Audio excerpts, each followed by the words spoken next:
الحمد لله رب العالمين والصلاة والسلام على أشرف الأنبياء والمرسلين وعلى آله وأصحابه أجمعين.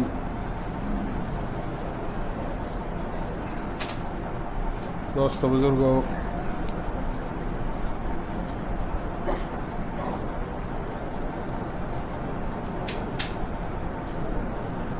آج سے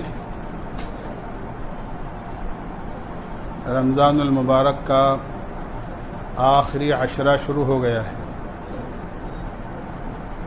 20 دن گزر چکے ہیں.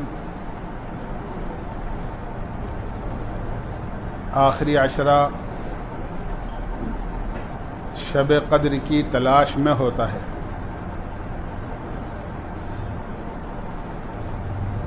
اللہ کے نبی نے جب اعتکاف فرمایا تھا تو 20 دن کے بعد آپ نے فرمایا تھا کہ جو لوگ میرے ساتھ اعتکاف کر رہے ہیں وہ آخر عشرے کا بھی اعتکاف کریں، اس لیے کہ مجھے بتایا گیا ہے کہ وہ آخر عشرے کی طاق راتوں میں سے کسی رات میں ہوتی ہے.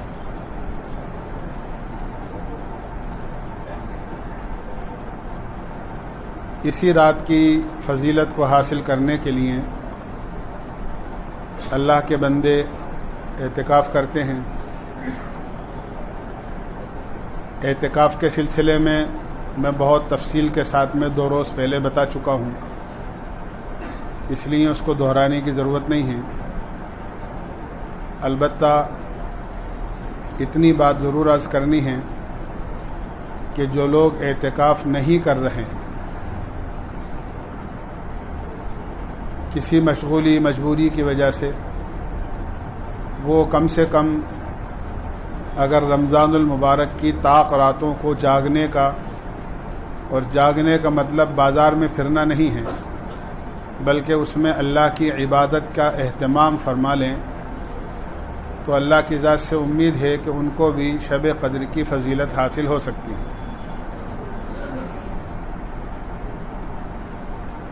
21، 23، 25 اور 27 اور 29 یہ 5 راتیں طاق راتیں کہلاتی ہیں. آج کی جو رات ہے وہ گویا کہ سب سے پہلی رات ہے جو طاق راتوں میں سے ایک ہے. ہو سکتا ہے کہ یہی شب قدر ہو، یہ تو اللہ کے علم میں ہے، اس لیے کہ اللہ نے اس کو چھپایا ہے. اور کیوں چھپایا ہے؟ اللہ کے نبی علیہ الصلاۃ والسلام کو شب قدر کی تعیین بتلا دی گئی تھی کہ شب قدر کون سی رات میں ہے. آپ اس کو بتانے کے لیے، امت کو بتانے کے لیے جب باہر نکلے تو آپ نے 2 آدمیوں کو لڑتے ہوئے دیکھا. ان کی لڑائی کی وجہ سے شب قدر کی تعیین آپ کو بھلا دی گئی. آپ بھول گئے کہ وہ کون سی رات تھی، اور پھر بعد میں یہ کہا گیا کہ آپ تو اس کو آخر عشرے کی طاق راتوں میں تلاش کیجیے. اس سے ایک بہت بڑا سبق ملتا ہے کہ آپس کا اختلاف اور لڑائی اتنی بری چیز ہے کہ جب جو لڑنے والا نہیں ہوتا ہے بلکہ خیر کا کام کرنے والا ہوتا ہے، 2 آدمیوں کی لڑائی کا اثر جب اس پر پڑتا ہے جو خود لڑنے والے ہیں، ان پر کتنا اثر پڑتا ہو، یہ سوچنے کی چیز ہے. اللہ کے نبی علیہ السلام تو شب قدر کو بتانے کے لیے نکلے تھے، اور 2 آدمی لڑ رہے تھے، ان کی لڑائی کا اثر آپ پر یہ پڑا کہ آپ کو بھلا دی گئی. تو لڑنے والوں کا کتنا بڑا نقصان ہوتا ہوگا. اس لیے آپس کا اختلاف، لڑائی، دشمنی بہت بری چیز ہے. ہمیں توبہ کرنا چاہیے کہ انشاءاللہ آئندہ کسی مسلمان سے نہیں بلکہ کسی بھی انسان سے لڑائی نہیں کریں گے. لڑائی کرنے کے لیے تو صرف ایک ہے جس کا اعلان اللہ نے قرآن میں کیا ہے، ان الشیطان لکم عدو فاتخذوہ عدوا. شیطان تمہارا دشمن ہے، بس اسی سے دشمنی رکھو اور کسی سے دشمنی مت رکھو. بہرحال چونکہ مرد مسجد میں اعتکاف کرتے ہیں اس لیے مسجد کے آداب کی رعایت انتہائی ضروری ہے۔ یاد رکھنا چاہیے کہ مسجد اللہ کا گھر ہے، یہ شہنشاہ کا دربار ہے، یہاں جو ادب اور احترام کے ساتھ رہتا ہے اللہ کے یہاں سے نوازا جاتا ہے، جو یہاں بے ادبی کے ساتھ رہتا ہے محروم کر دیا جاتا ہے۔ اس لیے اعتکاف کا مطلب یہ نہیں ہے کہ آدمی اس کو گھر سمجھ لے، بلکہ مسجد کے آداب کی پوری رعایت آدمی کو کرنا چاہیے۔ دنیا میں اگر کوئی سب سے زیادہ متبرک اور قابل تعظیم اور برکت کی جگہ ہیں تو وہ مسجدیں ہیں۔ اللہ کے نبی علیہ الصلاۃ والسلام سے ایک یہودی عالم نے سوال کیا، دنیا میں سب سے اچھی جگہ کون سی ہے؟ آپ کا یہ معمول تھا وَمَا يَنطِقُ عَنِ الْهَوَىٰ إِنْ هُوَ إِلَّا وَحْيٌ يُوحَىٰ، آپ اپنی جانب سے کوئی بات نہیں فرماتے تھے مگر یہ کہ آپ کو وحی کے ذریعے سے بتایا جاتا تھا۔ آپ نے توقف کیا، کوئی جواب نہیں دیا۔ جبریل امین تشریف لائے، جبریل امین سے آپ نے کہا جبریل آج ایک سوال کیا گیا ہے کہ دنیا میں سب سے اچھی جگہ کون سی ہے؟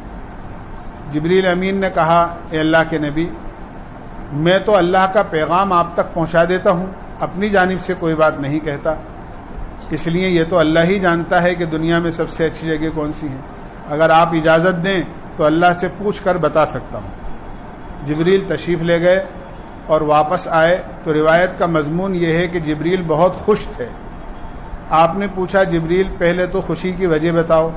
جبریل نے کہا اے اللہ کے رسول، آج اللہ نے مجھے اتنا قرب نصیب کیا ہے کہ آج سے پہلے کبھی اپنے سے اتنا قریب نہیں کیا۔ میرے اور اللہ کے درمیان صرف 70,000 پردے نور کے حائل تھے، بس اتنا قرب اللہ نے مجھے کبھی بھی عطا نہیں کیا، اور یہ صرف اس وجہ سے کہ اب تک تو اللہ کا پیغام اللہ کی جانب سے آپ کے پاس لے کر آتا تھا، آج جب اللہ کے پاس گیا تو آپ کا اور محبوب کا قاصد بن کر گیا تھا، آپ کی طرف سے بھیجا ہوا تھا، اس لیے اللہ نے مجھے اپنے سے بہت قریب کیا، اس لیے خوشی ہے۔ اور پھر سوال کے جواب میں ارشاد فرمایا خیر البقاء مساجدها وشر البقاء اسواقها، دنیا میں سب سے بہتر جگہ مسجدیں ہیں اور دنیا میں سب سے خراب جگہ بازار ہے۔ حدیث میں آتا ہے جو آدمی صبح اٹھ کر اپنے بستر سے بازار کی فکر کرتا ہے اور بازار میں جاتا ہے، فرمایا اس کے ہاتھ میں شیطان کا جھنڈا ہوتا ہے، اور جو صبح اٹھنے کے بعد پہلے مسجد کا رخ کرتا ہے فرمایا اس کے ہاتھ میں ایمان کا جھنڈا ہوتا ہے۔ یہاں تک فرمایا کہ اگر کسی آدمی کو کثرت سے مسجد میں آتا ہوا دیکھو تو اس کے مومن ہونے کی گواہی دو کہ یہ آدمی مومن ہے۔ یہاں تک کہ اللہ تعالیٰ نے فرمایا من الف المسجد الفہ اللہ، جو آدمی مسجد اور اللہ کے گھر سے محبت کرتا ہے اللہ بھی اس سے محبت کرتے ہیں۔ جو آدمی یہ چاہے کہ مجھ سے اللہ محبت کرے، اس کو چاہیے کہ وہ اللہ کے گھر سے محبت کرے۔ مسجدوں کا کنیکشن براہ راست بیت اللہ سے ہوتا ہے، یاد رکھو۔ میں نے کل عرض کیا تھا بیت اللہ جہاں بنا ہوا ہے، بیت اللہ کے بالکل سیدھ میں آسمان پر، ساتویں آسمان پر فرشتوں کا کعبہ ہے جس کو بیت المعمور کہا جاتا ہے۔ بیت المعمور فرشتوں کا کعبہ ہے، اس کے بالکل سیدھ کے اندر بیت اللہ ہے۔ جب اللہ کی رحمت کا نزول پوری دنیا میں کہیں بھی ہوتا ہے تو سب سے پہلے بیت المعمور پر اور بیت المعمور سے سیدھے بیت اللہ پر ہوتا ہے۔ سب سے پہلے تمام رحمتیں اور برکتیں بیت اللہ آتی ہیں، اور پھر بیت اللہ سے دنیا کی تمام مسجدوں میں وہ برکتیں اور رحمتیں منتقل ہوتی ہیں۔ اسی لیے پوری دنیا میں جب کہیں بھی مسجد بنتی ہے تو مسجد بنانے والے کسی مولوی صاحب، مفتی صاحب کو بلاتے ہیں اور ان سے کہتے ہیں آپ ہماری مسجد کا رخ دیکھ کر قبلہ رخ صحیح کر دیجئے، یعنی دنیا کی ہر مسجد کا جو رخ ہوتا ہے وہ بیت اللہ کی طرف ہوتا ہے، چاہے وہ دنیا میں کہیں بھی مسجد ہو۔ کسی بھی کونے میں ہوں، اس کا رخ بیت اللہ کی طرف ہوتا ہے۔ تو بیت اللہ کی طرف رخ ہونے کا مطلب یہ ہے کہ براہ راست مسجد کا کنیکشن بیت اللہ سے جڑ گیا ہے۔ تو جتنی رحمتیں بیت اللہ پر نازل ہوتی ہیں مسجد حرام میں، وہاں سے پوری دنیا میں ان مسجدوں کا رخ بیت اللہ کی طرف ہونے کی وجہ سے مسجدوں میں منتقل ہوتی ہیں۔ پھر جس کا جتنا تعلق مسجد سے ہوتا ہے وہ اللہ کی ان رحمتوں کو لے کر اپنے گھر میں واپس ہوتا ہے مسجد سے۔ اب اس کا فیصلہ آدمی خود ہی کر سکتا ہے کہ ہم میں سے کس کا تعلق مسجد سے کتنا ہے۔ جس کا تعلق مسجد سے جتنا زیادہ ہوگا وہ اللہ کی رحمتوں کو اور برکتوں کو اتنا ہی زیادہ اپنے گھر لے کر جائے گا۔ مسجد میں بہت ادب اور احترام کے ساتھ رہنا چاہیے۔ اللہ کے نبی نے فرمایا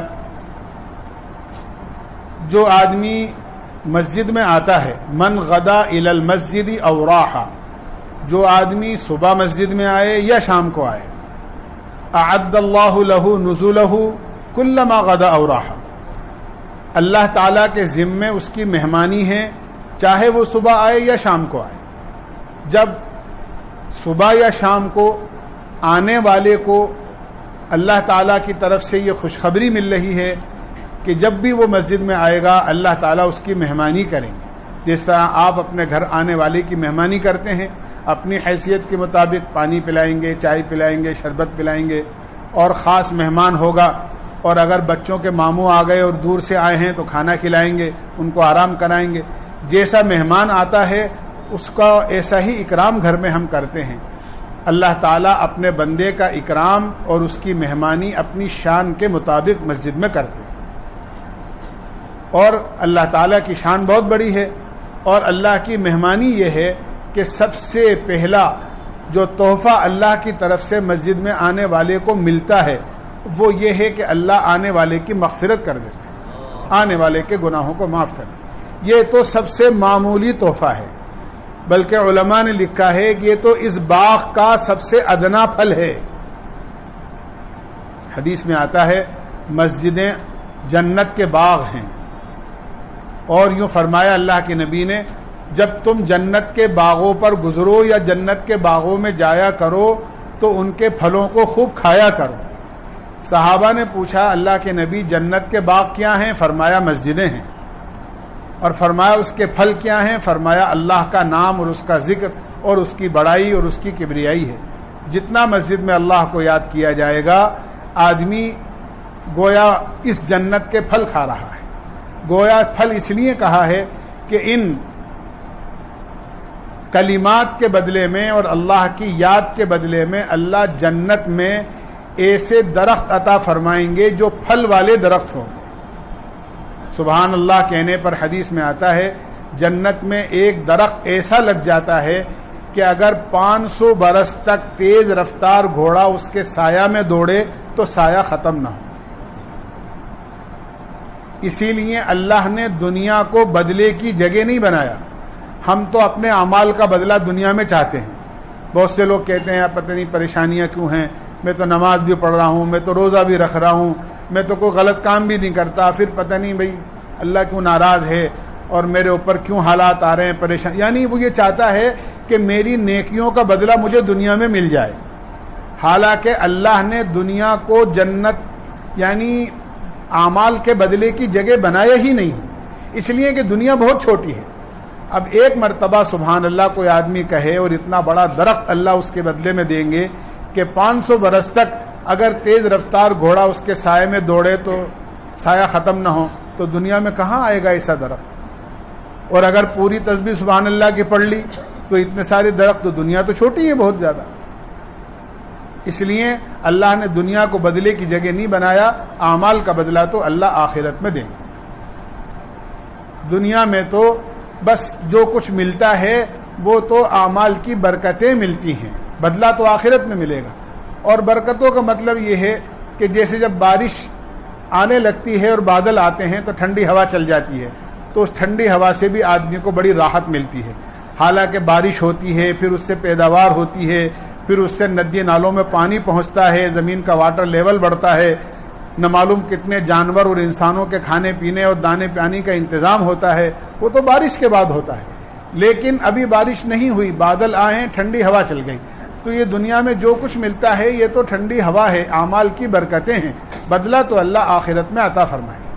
بہرحال مسجدیں جنت کے باغ ہیں، اس لیے فرمایا مسجد میں آدمی کو اعمال کرتے رہنا چاہیے.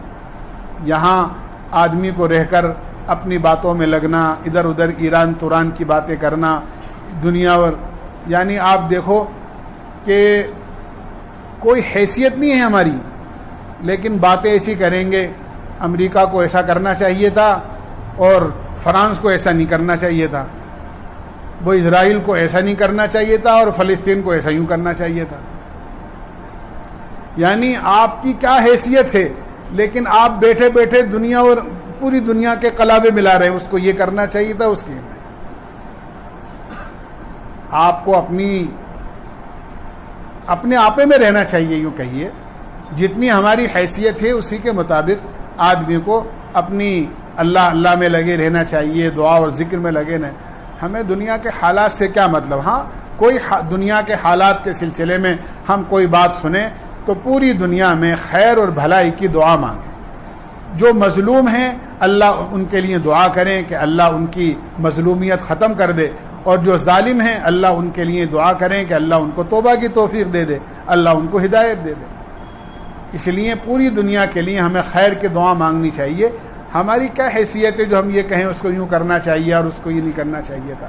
اور خاص طور سے مسجد میں بیٹھ کر دنیا کی باتیں کرنا، یہ تو اپنے اعمال کو اپنے ہاتھوں سے ختم کرنا ہے. بہرحال خاص طور سے یہ اعتکاف والے ماشاءاللہ مسجد میں ہیں، بہت مبارک ہیں. آپ نے دیکھا ہوگا کہ جیسے جیسے رمضان المبارک کا اخیر آ رہا ہے اور عید قریب آ رہی ہے، بازار کی بھیڑ بڑھ رہی ہے.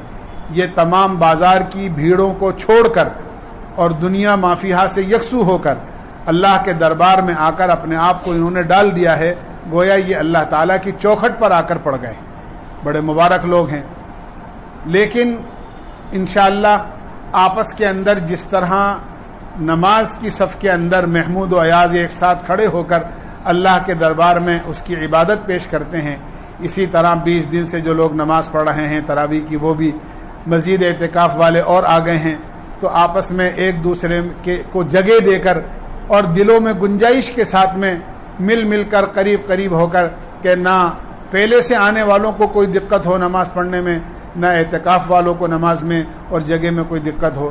اس طرح دلوں کی گنجائش کے ساتھ انشاءاللہ ہم مسجد کے اندر رہیں گے اور یہاں کی عبادت میں مشغول رہیں گے. تو انشاءاللہ اللہ کی ذات سے امید ہے اللہ دلوں کے حال کو خوب جاننے والا ہے. کبھی کبھی آدمی کو جیسے حدیث میں آتا ہے نا، ایک آدمی روزے دار کو افطار کرائے تو روزے دار کے برابر اسے ثواب ملتا ہے.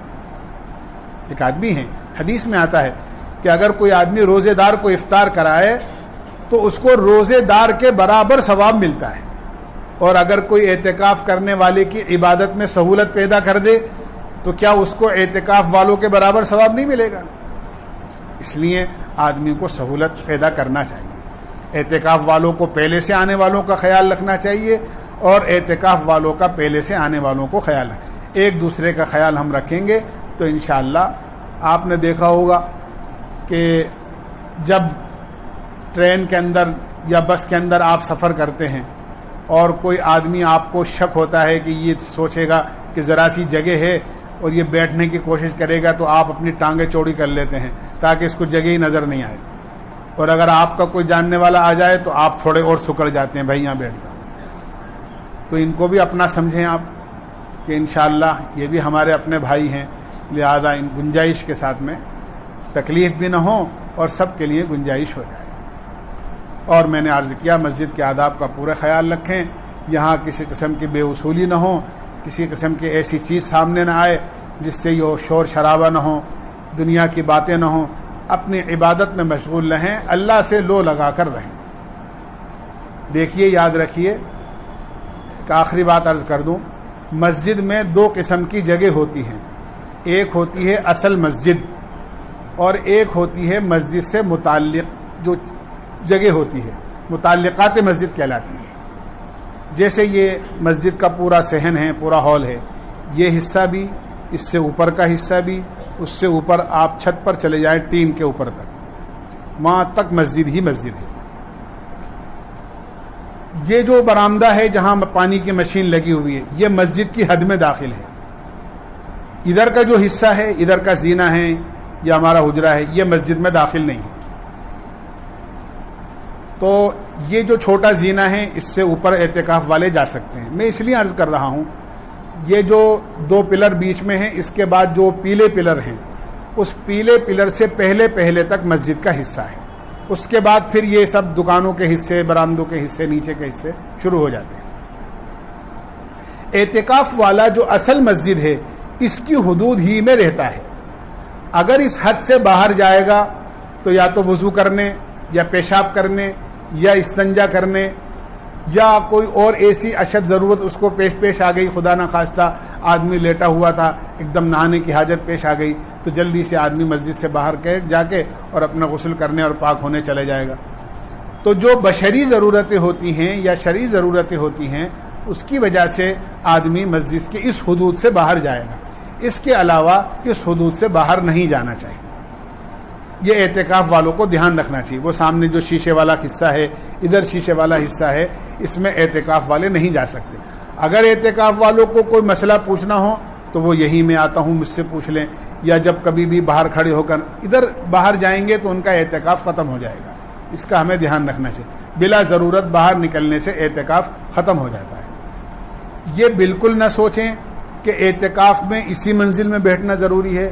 آپ تہ خانے میں رہیں گے، اس کے نیچے وہاں بھی مسجد ہے، آپ کے ثواب میں کوئی کمی نہیں آئے گی۔ اس سے اوپر کے حصے میں آپ رہیں گے، آپ کے ثواب میں کوئی کمی نہیں آئے گی۔ جو سہولت آپ کو یہاں نہیں ملے گی اپنی عبادت میں، وہ یکسوئی اور اللہ سے لو لگانے کا موقع آپ کو نیچے تہ خانے میں اور اوپر کی منزلوں میں زیادہ اچھا ملے گا۔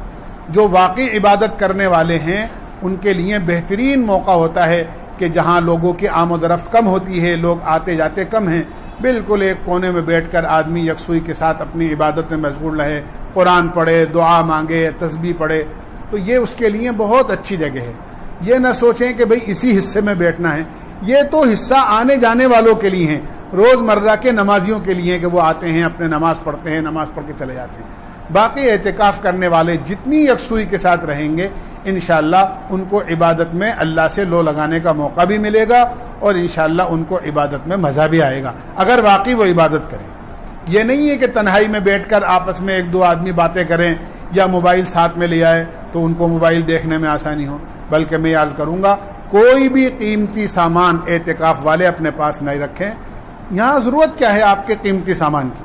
نہ کوئی پیسوں کی یہاں آپ کو ضرورت ہے، نہ کوئی موبائل کسی، یعنی اعتکاف کے تو معنی ہی یہ ہیں کہ آپ ساری دنیا سے کٹ کے اللہ کے گھر میں آ گئے اور دنیا سے اپنا تعلق ختم کر کے اللہ کی عبادت میں آپ کو مشغول ہونا ہے۔